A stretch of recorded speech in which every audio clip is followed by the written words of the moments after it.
আশা করি সবার জানা আছে যে এখানে যে বয়ান হচ্ছে সবার নির্ধারিত বিষয় রয়েছে। আমাকে নির্দেশ করা হয়েছে আকীদায়ে খতমে নবুয়তের উপর আলোচনা করার।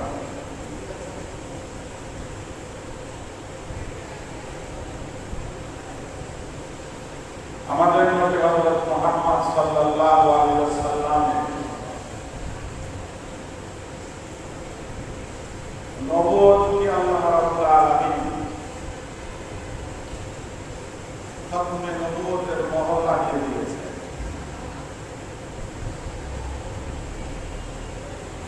নবী মুহাম্মদ সাল্লাল্লাহু আলাইহি ওয়াসাল্লাম এবং তার নবুয়তের পূর্ণ পরিচয়ের জন্য আমাদের মৌলিক কিছু আকীদার কথা শোনা দরকার, জানা দরকার, বোঝা। শুধু আমাদের নবী নয়,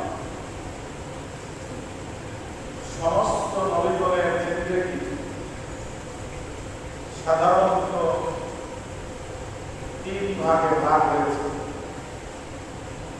শুধু আমাদের নবী মুহাম্মদ সাল্লাল্লাহু আলাইহি ওয়াসাল্লাম নয়, আমাদের নবী মুহাম্মদ সাল্লাল্লাহু আলাইহি ওয়াসাল্লাম সহ সমস্ত নবীদের জিন্দেগি তিন ভাগে ভাগ হয়েছে। প্রথম ভাগ হল জন্মপূর্ব কাহিনী, নবীদের জন্মপূর্ব জীবন। দ্বিতীয় ভাগ হল জন্ম থেকে শুরু করে অহিরাত পর্যন্ত। তৃতীয় নাম্বার হল প্রাপ্তির পর থেকে পরের জীবন। নবীদের এই তৃতীয় জীবন সহিহ সুন্নাহ এবং কোরআন দ্বারা প্রমাণিত। এই জন্য নবীদের এই তিনটি জীবনই যদি কোন ইমানদার মুসলমান ধারণ করতে পারে এবং এই তিনটি জীবনই সাধারণ মুসলমানদের মাঝে ছড়াই দিতে পারে, তাহলে নবীদের 3 জীবনীতে যে নূর রয়েছে, যে হেদায়েত রয়েছে, এর প্রকাশ যদি ঘটে তাহলে আশা করা যায় আমাদের সমাজ থেকে, আমাদের দেশ থেকে গুরুত্বপূর্ণ এবং জরুরি যে সমস্ত আকীদা সেগুলো প্রতিষ্ঠিত হবে এবং আকীদা বিপরীত যে সমস্ত বেদাত রয়েছে, ভ্রান্ত আকীদা রয়েছে, এগুলো আমাদের দেশ থেকে, সমাজ থেকে আস্তে আস্তে দূরে সরে যাবে। চলুন আমি নবীদের এই 3 জীবনের সংক্ষিপ্ত পরিচয় আপনাদের সামনে তুলে ধরব। নবীদের জন্মপূর্ব একটি জীবনী রয়েছে। আল্লাহ রাব্বুল আলামিন রূহের জগতে সমস্ত মানুষদের কাছ থেকে 3টি অঙ্গীকার নিয়েছে। একটি অঙ্গীকার ছিল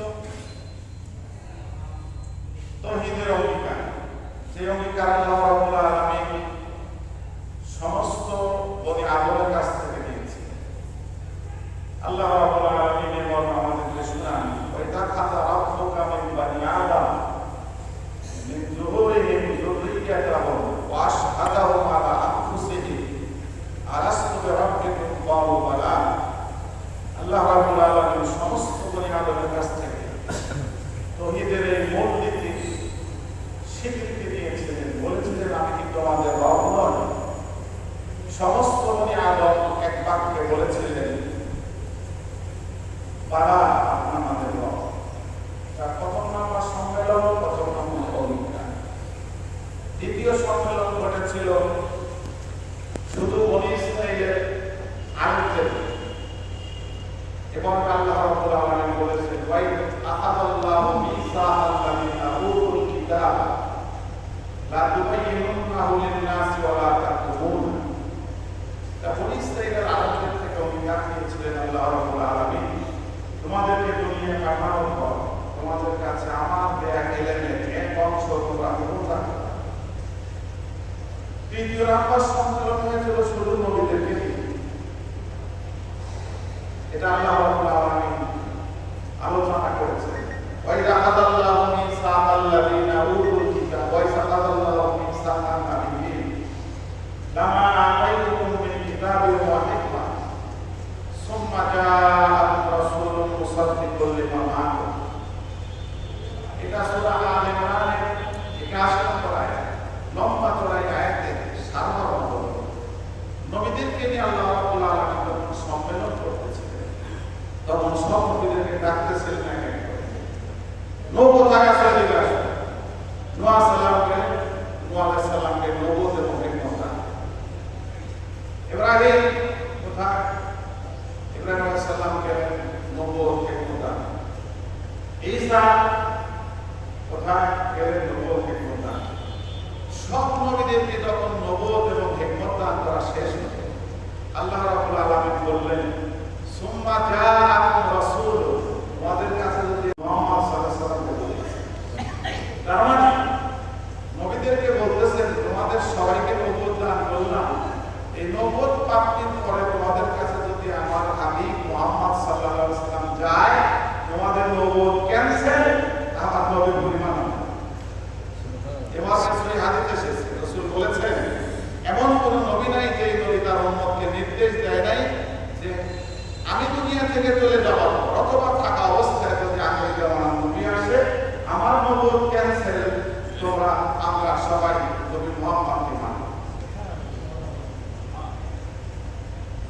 এখানে একটা প্রশ্ন থাকতে পারে, সব নবীরাই জানতেন, আল্লাহও জানেন নবী মুহাম্মদ একেবারেই শেষে আসবেন, তাই না? নবী মুহাম্মদ সাল্লাল্লাহু আলাইহি ওয়াসাল্লাম যেহেতু শেষে আসবেন, বিদায় কোনো নবীর সাথে সাক্ষাৎ হওয়ার কথাই না। যেহেতু সাক্ষাৎ হওয়ার কথাই নেই, তাহলে অঙ্গীকার হয় কিভাবে যে ঈমান আনবে আমার হাবিবের উপর? সাক্ষাৎ হলে নাই বানানো। যেহেতু আমাদের নবী খাতামুন নবিয়্যিন, শেষ নবী হবে, আল্লাহ রাব্বুল আলামিন জানেন আমার হাবিব শেষে আসবেন, তাহলে অঙ্গীকার নেওয়ার কি অর্থ? যে আমার নবী যদি তোমাদের জামানায় আসে তাহলে ঈমান আনবা তো? এই অঙ্গীকার নেওয়ার কি অর্থ? কারণ আল্লাহর হাবিব কোন জামানায় আসবেনই না, আসবেন সেই জামানা। এর উত্তরে মুফাসসিরিনে কেরাম লিখেছেন, সমস্ত নবীগণের আমলনামায় কিয়ামতের দিন নবী মুহাম্মদের ঈমান আনার একটা সওয়াব লেখা থাকবে। কোন নবী যেন বঞ্চিত না হয়। সব নবীদের আমলনামায় কিয়ামতের দিন যখন খোলা হবে, দেখা যাবে নবী মুহাম্মদের ঈমান আনার একটা বিশাল বড় স্তর হয়ে গেছে। সুবহানাল্লাহ। এই জন্য রূহের জগতের সম্মেলনের দিন থেকেই নবীদের আমলনামা চালু করে দিয়েছেন, যে তোমাদের আমলনামায় আখির জামানার নবী হযরত মুহাম্মদের ঈমান আনার সওয়াব দিয়ে দেবে। আপনারা শুনতেছেন, আমাদের নবীর জন্ম পূর্ব আগে ছিল। নবীদের ছাড়া পৃথিবীর কোন মানুষের এরকম জীবনী নেই, জন্মের আগে থেকে। আবার সব নবী পাওয়া যায়, শুধু আমাদের নবীর পাওয়া যায়। আনিল ইবাদুল সারিয়াত সুলামি রাদিয়াল্লাহু তাআলা আনিন নবী সাল্লাল্লাহু আলাইহি ওয়াসাল্লাম ক্বাল ইন্নী আব্দুল্লাহ ফি উম্মিল কিতাব ওয়া খাতামুন নাবিয়্যিন ওয়া ইন্না আদম লা মুজাদ্দিদুন ফি দীনিহি সাওফা উনাব্বিউকুম বিতাবির যালিক দাওয়াত ইব্রাহিম ওয়া শারাফু ঈসা ওয়া রুইয়া উম্মি আন্নাহা রাআত ফারাজা মিনহু নূরুন আযাআত লাহু উসুরুশ শাম ওয়া কাযালিকা উম্মাহাতুন নাবিয়্যিন তারাইহা।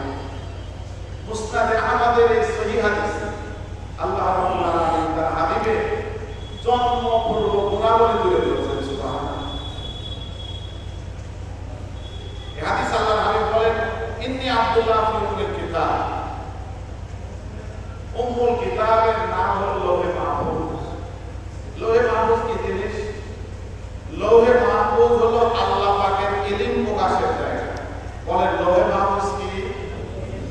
আল্লাহ বলেন আল্লাহ রাব্বুল আলামিনের যত ইলম আছে, এই ইলম প্রকাশ পায় কোথায়?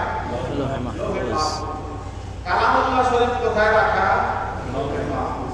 কারণ কালামুল্লাহ শরীফ আল্লাহ রাব্বুল আলামিনের ইলম। লৌহে মাহফুজের বিশাল করে লেখা আছে আব্দুল্লাহ। আমাদের রাসূলের জন্ম পূর্ব নাম কি? জন্মের সময় নাম হলো মুহাম্মদ। বলেন আমাদের নবীর জন্ম পূর্ব নাম কি? আব্দুল্লাহ। লৌহে মাহফুজের বিশাল বড় করে লেখা আব্দুল্লাহ। আল্লাহর রাখা নাম, কার রাখা নাম? আল্লাহ রাব্বুল আলামিন তার নবী মুহাম্মদ এই পরিমাণ বندگی করবে, এই পরিমাণ বندگی করবেন যে বندگی করতে করতে মাকামে আত্মীয়দের একেবারে উপরে উঠে যাবে। সুবহানাল্লাহ। মাকামে আত্মীয়দের যারা সেরা স্থান পায় তার নাম হয় আব্দুল্লাহ। আল্লাহ রাব্বুল আলামিনের দরবারে দুটি মাকাম রয়েছে। এক মাকামের নাম হলো মাকামে আত্মীয়, দ্বিতীয় মাকামের নাম হলো মাকামে মালাকিয়ত। ফেরেশতারা আল্লাহ রাব্বুল আলামিনের দরবারে একেবারে নিকটে পৌঁছে যায়। লা ইয়াসুনাল্লাহ মা আমারু, ফেরেশতাদের গুনাহ নাই, যা আদেশ করে তাই করে। জিকির তেলাওয়াত করতে করতে একেবারে আল্লাহ রাব্বুল আলামিনের কাছে চলে যায়, অতি সন্তান একেবারে নিকটে চলে যায়। আর মানুষ আল্লাহ রাব্বুল আলামিনের প্রেম বোঝার কারণে, আল্লাহ রাব্বুল আলামিনের সাথে গভীর সম্পর্ক করার কারণে, ইবাদত দিয়ে নয়, আল্লাহ রাব্বুল আলামিন প্রেম সংগ্রহ করার জন্য ফেরেশতাদের বলেছেন। কত সুন্দর বলেছেন, মাকামে বন্দগি দিগার মাকামে আশিকি দিগার, মাকামে বন্দগি দিগার মাকামে আশিকি দিগার, সেনুরি সজদামি কাহি দেখা কিয়া দবশকারি, তোরা কদরান গাদারি কে ভাই নে নিয়াজিহা, শাহাদত বরজুরে খোদ সে কোনে দো সে দাদারি। ফেরেশতারা নূরের তৈরি গুনাহ নাই, হাজার হাজার বছর ইবাদত করার পরে মাকামে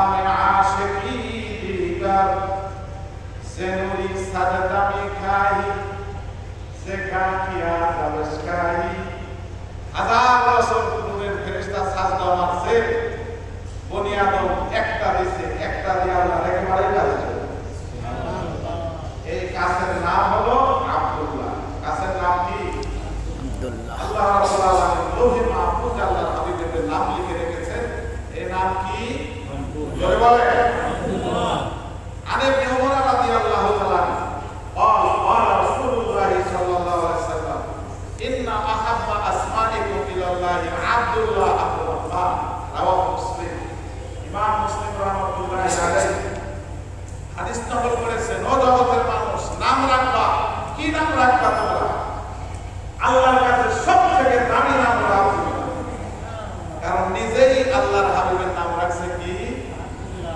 আব্দুল্লাহ মানে ইবাদত বন্দেগীর যত গুণ আছে সব গুণ আমার হাবিবের মধ্যে আছে আর কারোর মধ্যে এরকম গুণ আমি দেই কবি খুব সুন্দর বলেছে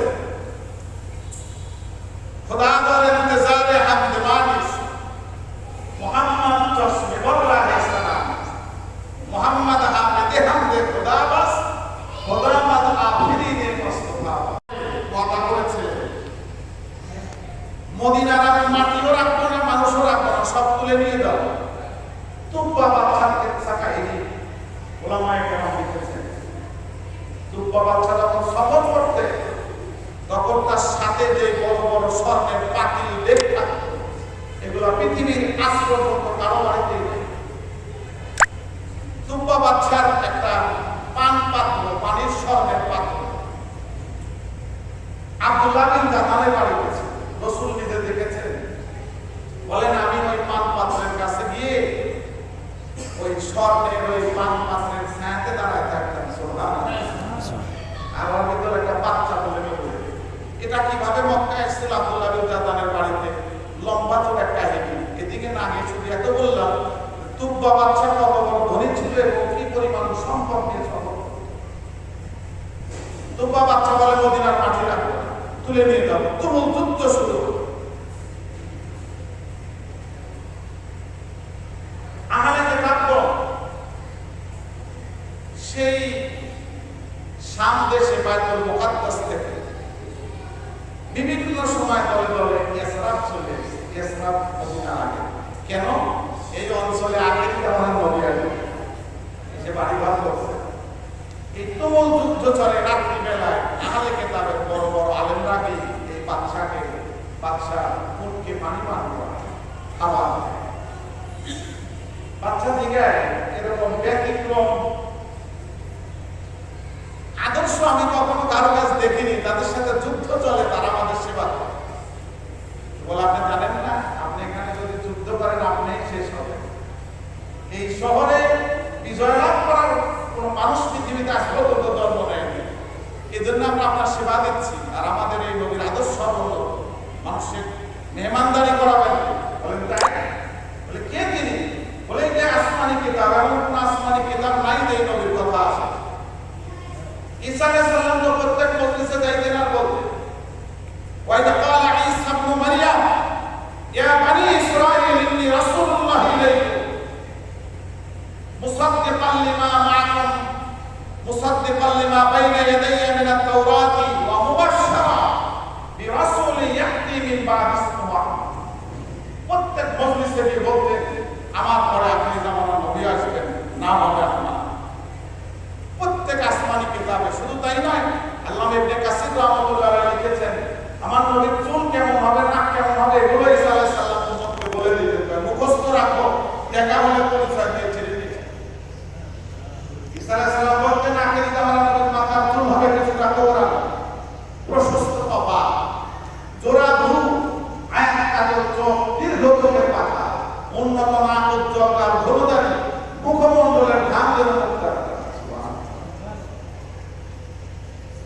আখিরি জামানার নবী মুহাম্মদ সাল্লাল্লাহু আলাইহি ওয়াসাল্লাম আসবেন এটা সব আসমানি কিতাবে লেখা বা ইহুদি পণ্ডিতেরা আচ্ছা তুব্বাকে বলে এখানে আমরা যুদ্ধ করে পারবো বলে তাই তিনি সেই মদিনাতে একটা ঘর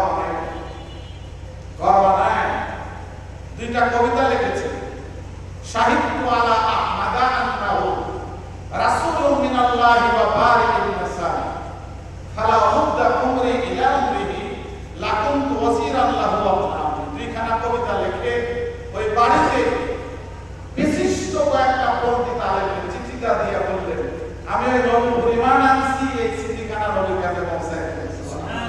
সুবহানাল্লাহ। আমাদের নবীর জন্মের আগে কেচ্ছা না জন্মের পরে কেচ্ছা? অনেক আগে কেচ্ছা। এজন্য সহিহ হাদিসে রাসূল বলেছেন, লা তাসুবু তুব্বান, তুব্বা বাচ্চাদেরকে গালি দিও না, ফাইনাহু ক্বাদ আসলামা, আমার জন্মের আগে রাসূলুল্লাহ। চিঠি দীর্ঘদিন ছিল। এই চিঠি শেষ পর্যন্ত এসে পৌঁছায় আবু আনসার ইবনে তালার বাড়ি। যারা হজ উমরা গিয়েছেন, মসজিদে নববীর সামনের যে টয়লেট, এই মুরাদটা যেটা দিয়ে আমরা জান্নাতুল বাকিতে যাই, এইখানে আবু আনসারের বাড়ি ছিল। সর্বশেষ তিনি এই চিঠি হাতে পেয়েছিলেন আবু লাইলা বিন আব্দুল্লাহ আনসারী রাদিয়াল্লাহু তাআলা। যখন সংবাদ এসে গেল নবী মুহাম্মদ সাল্লাল্লাহু আলাইহি সাল্লাম মক্কা থেকে রওনা হয়ে মদিনায় বনু সালামার গোত্রে পৌঁছে গেছেন, উনি চিঠি নিয়ে রওনা হলেন। চিঠি নিয়ে যখন বনু সালামার ওখানে গেলেন, রাসূল সাল্লাল্লাহু আলাইহি সাল্লাম মুস্কি হেসে বললেন, চিঠি নিয়ে এসেছো না? উনি বললেন, আমি আশ্চর্য হয়ে গেলাম, ইনি কিভাবে বুঝলেন? আমি বলতে চাইলাম মনে মনে, ইনি কোনো জাদুকর না, কিভাবে বললেন? তো রাসূল বললেন ওনাকে, আমি জাদুকর নই, আমি আখেরি জামানার নবী মুহাম্মদ সাল্লাল্লাহু আলাইহি ওয়াসাল্লাম। বলে, তোমার কাছে পাশে চিঠি আছে না? বলে, না, চিঠি দিয়ে দিয়ে ফেরত আসে। আমাদের নবী নয়, সব নবীদের জন্য তিন ভাগে ভাগ।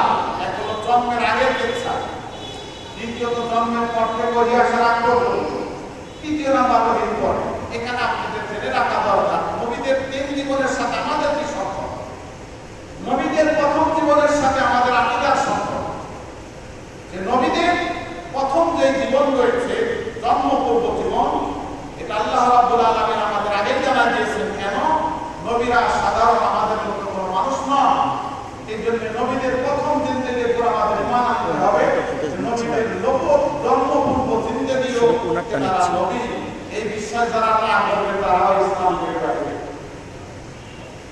বলেন তো, নবীদের জন্মপূর্ব আগের যে জীবনের সাথে আমাদের বিশেষ সম্পর্ক, আকীদার সম্পর্ক। কি আকীদা? আকীদা হলো নবীরা জন্মের আগে থেকেই নবী, এবং এটা প্রত্যেক ব্যক্তিকে বিশ্বাস করা ফরজ, কারণ কোরআনে বলছে। আমাদের নবী মুহাম্মদ সাল্লাল্লাহু আলাইহি ওয়াসাল্লাম তিনি নবী জন্মের আগে থেকে, আবার খাতমা নবুয়ত জন্মের আগে থেকে।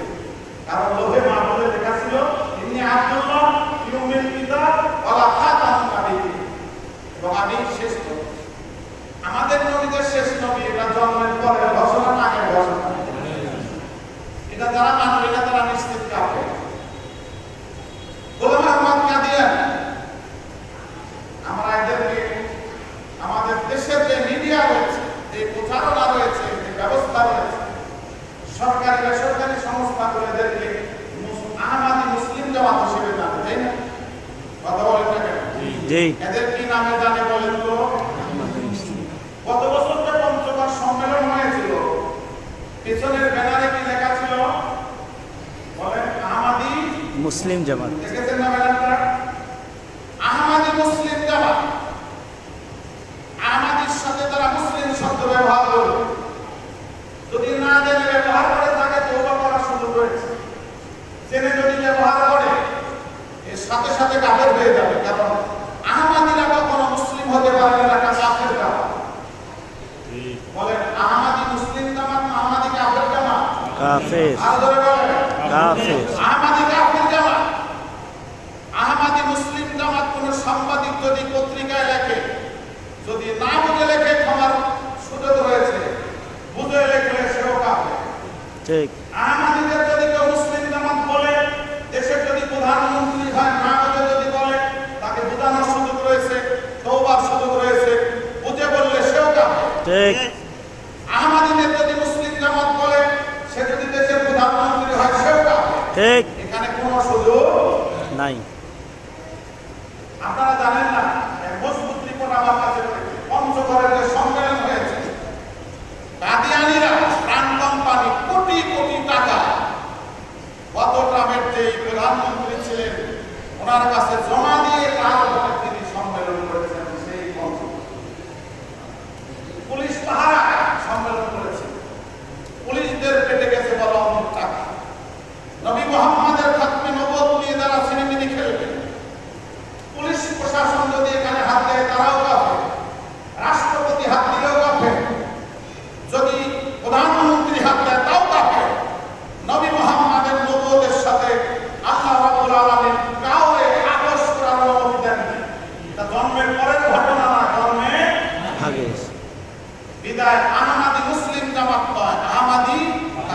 কাফের যাদের সামর্থ্য রয়েছে এখানে নবী মুহাম্মদের উপর যারা ঈমান এনেছেন, যাদের ঈমান এখনো সেই শাহাদাতের স্পৃহা এবং তেজ জাগে না, যাদের এই বক্তব্য শোনার পর খতমে নবুওত বক্তব্যের পরেও যাদের ঈমানে আঘাত লাগে না, তাদের ধৈর্য ধারণ করতে হবে।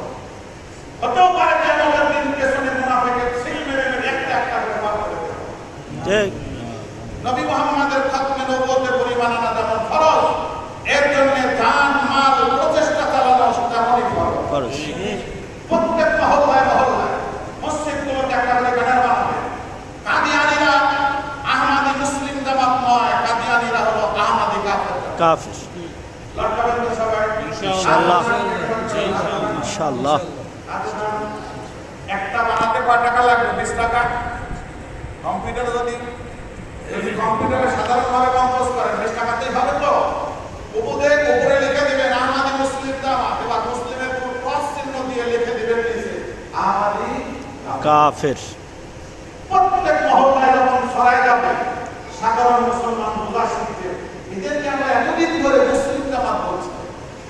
এবার আমাদের স্লোগান হবে বাংলার জমিনে যদি থাকতে চাও কাফের নাম ধারণ করে থাকো, মুসলমান নাম ধারণ করে বাংলার জমিনে বসবাস করতে দেব না। ঠিক যা করতে হয় তাই করতে হবে। নবী মুহাম্মদের জন্য সাল্লাল্লাহু আলাইহি সাল্লামের জন্য উহুদের ময়দানে হাজার হাজার সাহাবা তাজা রক্ত ফেলে দিয়েছে। আনাস ইবনে নাজার রাদিয়াল্লাহু আনহু কি বলেছেন? ওয়াল্লাহি ইন্নী লাআজিদু রিহা জান্নাতুনাহু, বলেন খোদার কসম আমি জান্নাতের সুঘ্রাণ পাচ্ছি উহুদের এই পাদদেশে। খতমে নবুওতের এই সিলের মধ্যে রাসূলের ঈমান, আমাদের ঈমান, আমাদের সম্মান সব লুকিয়ে গেছে। এজন্য এটাকে রক্ষা করতে হলে কাদিয়ানীদেরকে বাংলার জমিনে মুসলিম আহমাদি জামাত নয়, মুসলিম কাফির জামাত হিসেবে আহমাদি কাফির জামাত হিসেবে বসবাস করতে হবে। কাফের হও।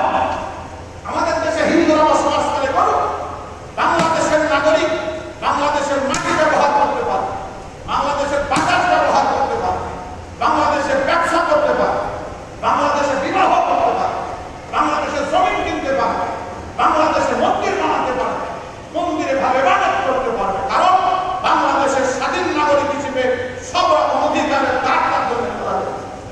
ঠিক কিনা? বাংলাদেশে খ্রিস্টানরা বসবাস করবে, করুন, তাদের জন্য গির্জা রয়েছে, বাংলাদেশের অধিকার রয়েছে, ভোট দিতে পারবে, নির্বাচন করতে পারবে, সব করতে পারবে, বাংলাদেশের নাগরিক। কাদিয়ানীরা বাংলাদেশে যদি বসবাস করতে চাও, মুসলিম নাম ধারণ করে আমরা এই দেশে বসবাস করতে দেব না। একটা করে কাদিয়ানী মুসলিম নাম ধারণ করার অর্থ হলো আমার নবীর খতমে নবুওতের চরম পর্যায়ের ব্যাগ আঘাত করা। ঠিক এজন্য আমাদের স্লোগান দিতে হবে কাফের হও এদেশে।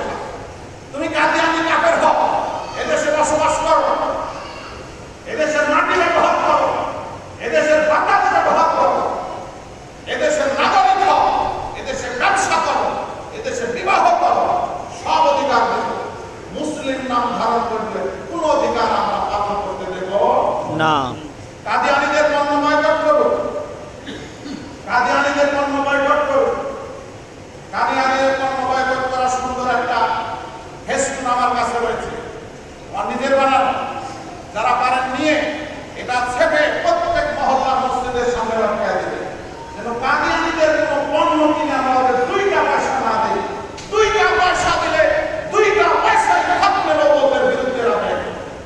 ঠিক পুলিশদেরকে ঘুষ দিয়ে দিয়ে মুসলমানদেরকে মেরে এরা সম্মেলন করে। 2টা পয়সা যদি দেয়, 2টা পয়সা কত প্রধানমন্ত্রীকে লক্ষ লক্ষ কোটি কোটি টাকা দিয়ে তারা বাংলাদেশে তারা সম্মেলন করে। নবীর মান সম্মান, নবীর খতমে নবুওতের এই মাকাম আপনারা নষ্ট করতে চান না। বলেন না কেন? না। ख्याल आरफा बासद मोहम्मद, जमाले दिलबरा बासद मोहम्मद, ख्याल आरफा बासद मोहम्मद, जमाले दिलबरा बासद मोहम्मद, जमाले बाकर सुरूरात जमाले मोहम्मद,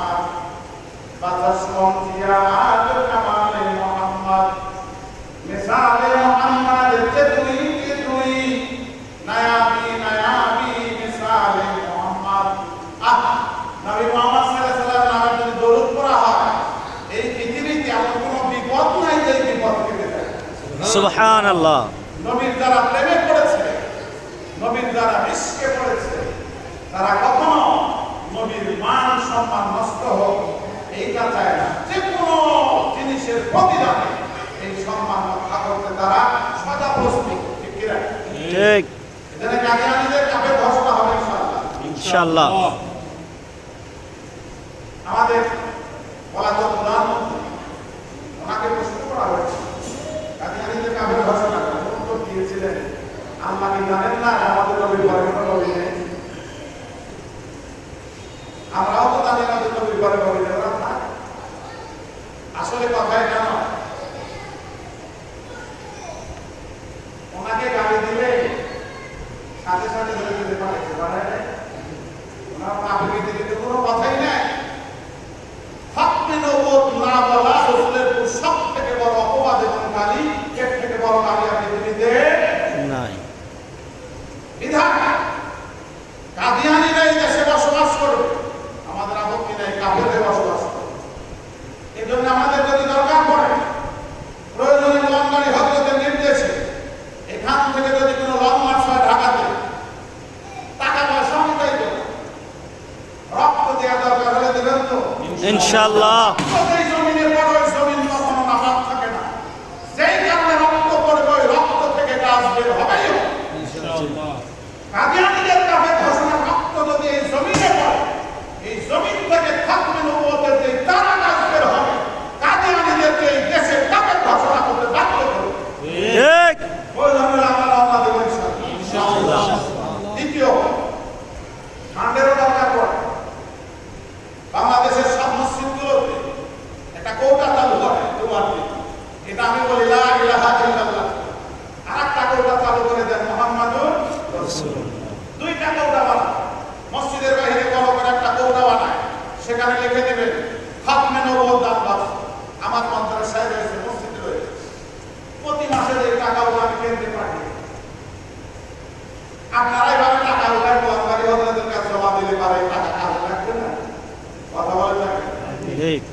আপনাদের গ্রামের বাড়িতে এরকম কৌটা বানালে কেউ কিছু বলবে? হ্যাঁ, কাদিয়ানীরা করতে পারে, মুসলমান কিছু বলবে? কৌটা বানাবে তো ইনশাআল্লাহ। ইনশাআল্লাহ। টাকা দিলে ইচ্ছা সাহায্য না। নারায় তাকবীর বলেন। নারায়ে তাকবীর। নারায় তাকবীর। আল্লাহু আকবার।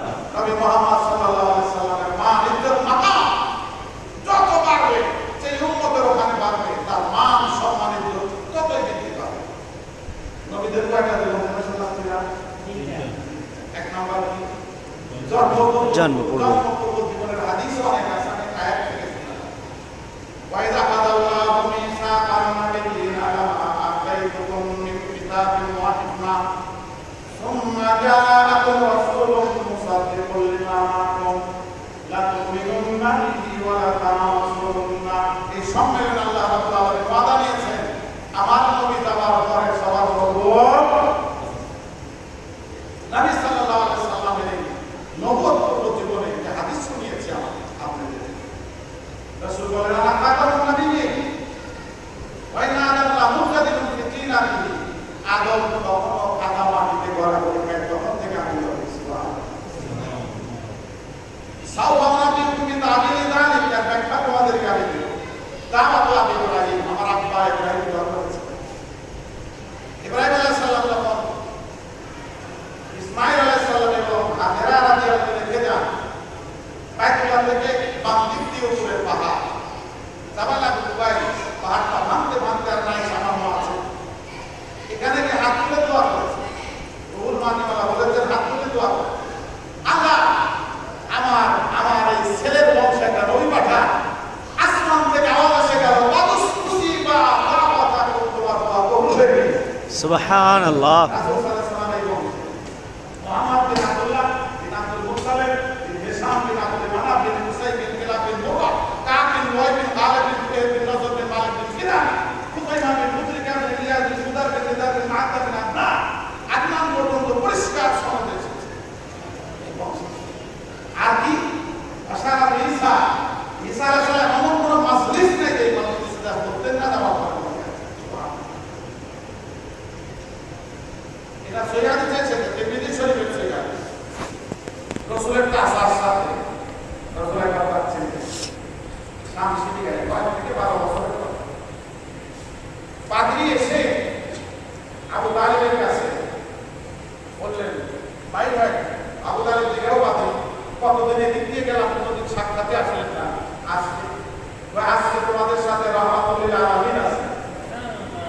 সাইয়্যিদুল মুরসালিন আছেন, রাসূল রাব্বিল আলামিন আছেন। সুবহানাল্লাহ।